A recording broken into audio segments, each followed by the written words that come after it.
जय जगन्नाथ पिला माने मु आपण माननकु स्वागत करुच्ची सीएचएससी नोट क्लासेस को। तो आज आम ये डिस्कसन करवा +2 सेकेंड ईयर एमआईएल ओडिया बा जोटा को आम कहे कंपलसरी ओडिया। এই कंपलसरी ओडियार इंटरनल एग्जाम केतोटी most important MCQ question answer को आज पूरा डिटेल पिला माने आम एठी आलोचना करिबा। इतिहास विषयटी आपण मानक पई एक मोस्ट इंपोर्टेंट चैप्टर रहिबो। एमआईएल ओडियार प्रथम प्रबंधटीर नाम होउची इतिहास। এই इतिहास विषय मोस्ट इंपोर्टेंट एमसीक्यू क्वेश्चन गुड़िक तुम इंटरनल एग्जाम रे पड़ी जाइए। कारण तुम जदि देखिबो तुमर एमआईएल बहिर सबुठारु कठिन प्रबंध होउची तुमर इतिहास। इतिहास को बुझीबारे पिला मानकर एटी बहुत असुविधा होता है एवं यही इतिहासटा ही आमर इंटरनल एग्जाम रे पड़िबो, किंतु यही इतिहासटा आमर बोर्ड एग्जाम रे पड़िबो नाही। एतिकी पिला माने प्रथमे क्लियर हुओ। किंतु आम पई दुईटी सारा एग्जाम इंपोर्टेंट, तो सेति पई आमे आज ए इतिहास विषय बछा बछा एमसीक्यू क्वेश्चन आंसर गुडी को एठी डिस्कशन करिबा। जेउ प्रश्नर उत्तर आपण मानकु आसीबो आपण माने ट्राई करिवे आम कमेंट बॉक्स रे कमेंट करिया पई। तो देखो प्रथम प्रश्न, मनुष्यत्वर विशेष लक्षण कौन? भेरी भेरी इंपोर्टेंट क्वेश्चन। मु आरथर देखी प्राय कॉलेज यही प्रश्न को ही तुम इंटरनल एग्जाम रे पकईले एमसीक्यू क्वेश्चन रे। मनुष्यर विशेष लक्षण कौन? आत्मज्ञान लाभ करिबा, तत्व निरूपण करिबा, अंतःदृष्टि ना ईश्वर चिंता? तो भल से मन रख, यार राइट आंसर एठी हो तत्व निरूपण।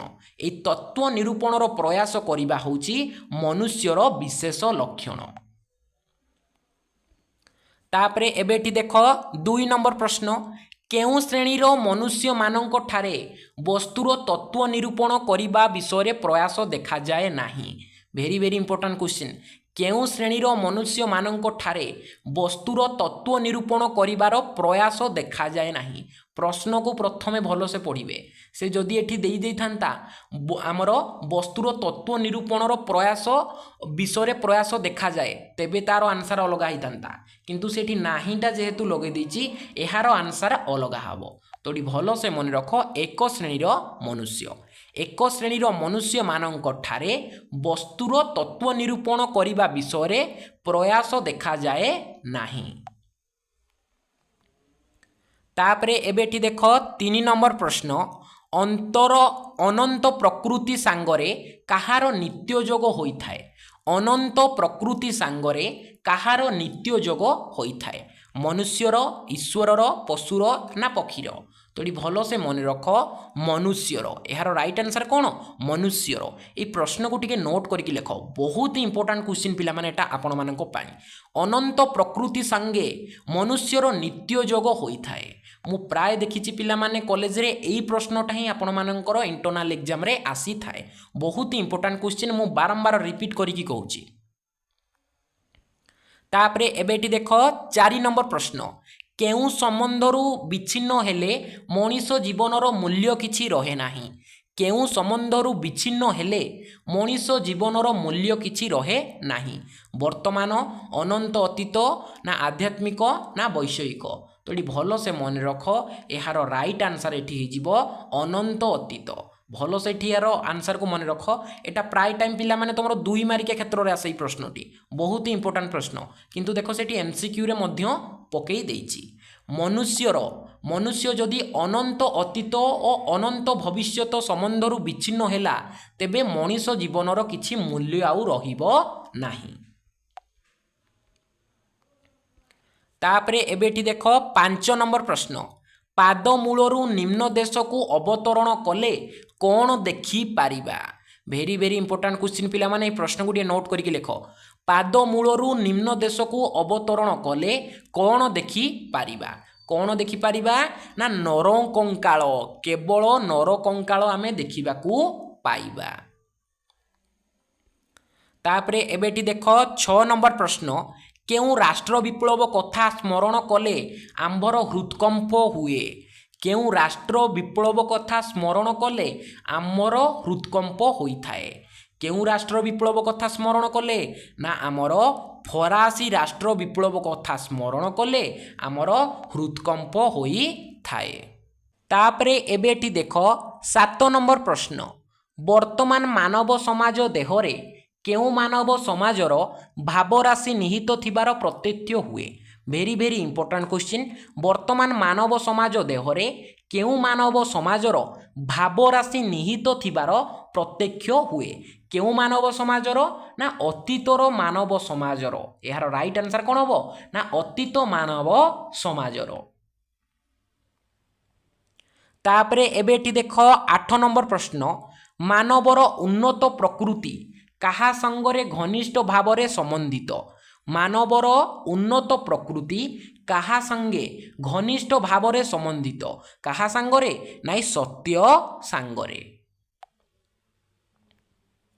ତାପରେ ଦେଖ ପରବର୍ତ୍ତୀ ପ୍ରଶ୍ନ, ମଣିଷ ଜୀବନର ସମସ୍ତ ଘଟଣାର ଲକ୍ଷ୍ୟ ଓ ଗତି କେଉଁ ଆଡ଼କୁ? ବହୁତ ପିଲା ଏଠି ଜାଣିପାରିବେନି, ଏଠି କନଫ୍ୟୁଜ୍ ହେଇଯିବେ।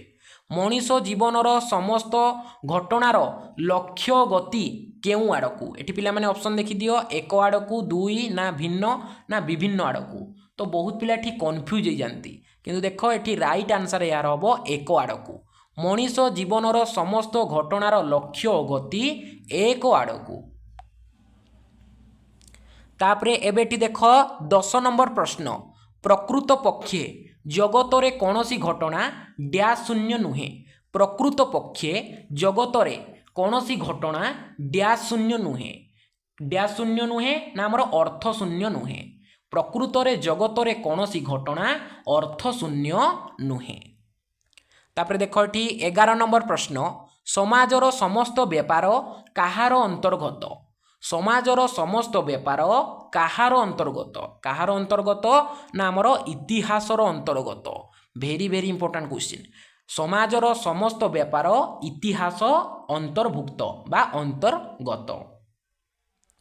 ତାପରେ ଏଠି ଦେଖ 12 ନମ୍ବର ପ୍ରଶ୍ନ, ବ୍ୟକ୍ତିଗତ ଜୀବନ ଇତିହାସକୁ ଆମେମାନେ କେଉଁ ଆଖ୍ୟା ପ୍ରଦାନ କରିଥାଉ? ବ୍ୟକ୍ତିଗତ ଜୀବନ ଇତିହାସ ମାନେ କୌଣସି ନିର୍ଦ୍ଦିଷ୍ଟ ବ୍ୟକ୍ତିଙ୍କ ବିଷୟରେ ତାଙ୍କର ଜୀବନୀ ଏଠି ଲେଖାଯାଇଥିବ, ତାହାକୁ ଆମେ କ'ଣ କହିଥାଉ? କ'ଣ କହିଥାଉ? ନା ଆମେ ତାକୁ ଜୀବନ ଚରିତ ବୋଲି ଏଠି କହିଥାଉ।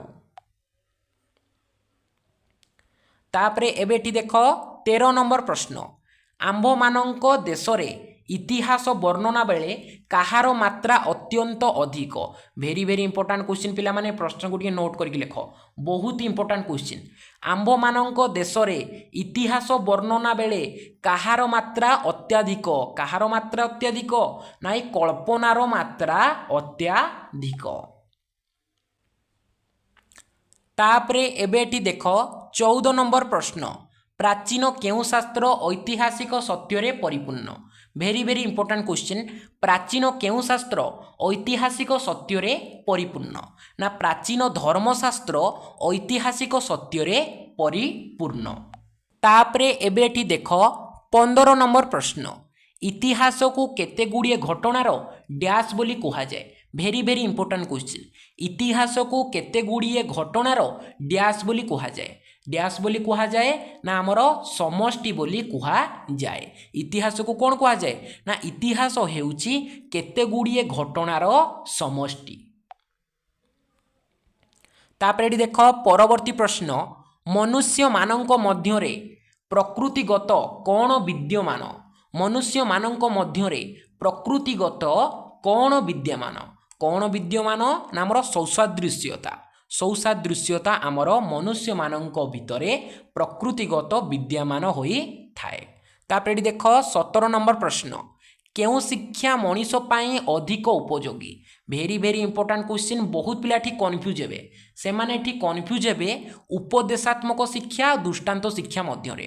ବହୁତ ପିଲାଙ୍କର ଏଠି କନଫ୍ୟୁଜନ୍ ଦେଖାଯାଏ।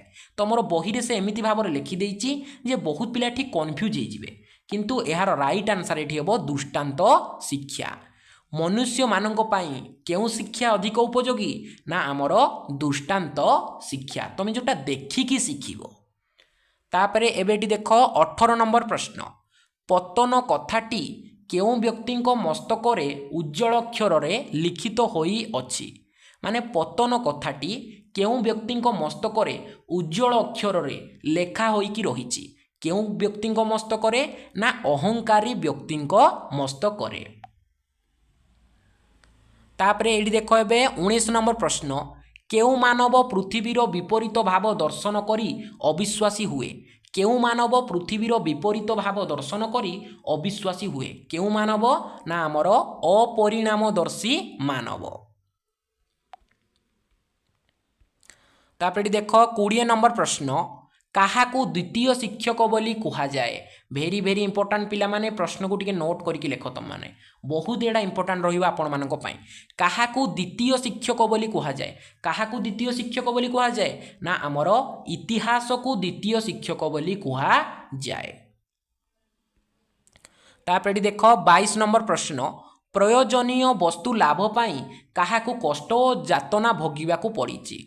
प्रयोजनीय वस्तु को लाभ करिबा पाई काहाकू कष्ट जातना भोग करिबाकू पड़िछि। काहाकू नाई महापुरुष मानंकू आमे कोन जो एबे स्वाधीनता उपभोग करूछे ताहा पाई काहाकू एठी आमर कष्ट जातना भोग करिबाकू पड़िछि आमर महापुरुष मानंकू से माने बहुत कष्ट करिकि आम देश को एठी स्वाधीनता देइछंती। तापरे एबे एठी देखो 22 नंबर प्रश्न अतीतर संतान भविष्यतर केउ रूपे दंडयमान। अतीतर संतान भविष्यतर पिता रूपे दंडयमान। तापरे एबेठी देख 23 नंबर प्रश्न काहार कार्य कदाबी असंपूर्ण रहे नाही। भेरी भेरी इंपोर्टाट क्वेश्चन पिला माने काहार कार्य कदाबी असंपूर्ण रहे नाही। काहार कार्य नाई विधातांको कार्य विधातांको कार्य कदाबी असंपूर्ण रहे नाही। तापरे एबेठी देख 24 नंबर प्रश्न विधाता काहाकू उच्च अधिकार दियंती। विधाता काहाकू उच्च अधिकार दियंती काहाकू देइथांती ना योग्य लोकंकू विधाता योग्य लोकंकू उच्च अधिकार देई थांती। तापरे एबेठी देख 25 नंबर प्रश्न ईश्वर आंब मानंको देशकू केउ अनुराग हस्तरू उद्धार करंतु। केउ अनुराग हस्तरू ना आमर विकृत ए विकृत अनुराग हस्तरू ईश्वर आंब मानंको देश को उद्धार करंतु।